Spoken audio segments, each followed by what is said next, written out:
yazi enye into efuna uqwalaselwa guys, ilento yalamajita aphungayo man. Whole fucking jane over 30 ufika ikhala nge-caffeine fix. That's why nje izintwana zinolwimi zilala nangeflisi. Habo njami ungazimameli ngensula ene-mileage e-reasonable nje. Hlukana lamaxhewukazi ka-80 something anensula ene-mileage kaqongqothwane. Yawufika zihlihliza kwezi ofisi.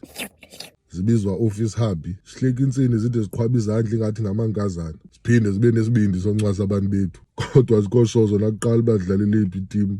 But ke asikho lapho namhlanje guys, iyafana nje lala nonsense ye-noodles. Whole fucking njani ufika itshele ekomitini ngefolokwe because mna kwayirice leyo mos asike zithi gqisi ngamawele ke za plate ibe west la nonsense rice ithi gqi iphakwe ne-drumstick fika iqothole phakathi kwe-beetroot nala-potato salad ingathi iplate asemngcwabeni mfondini. Uyazazi kaloku iplate zabasisi ba-over 30 fike bemisa ngesiphatho kanti batheta ngoba bhanxa besunday course. But ke wethu guys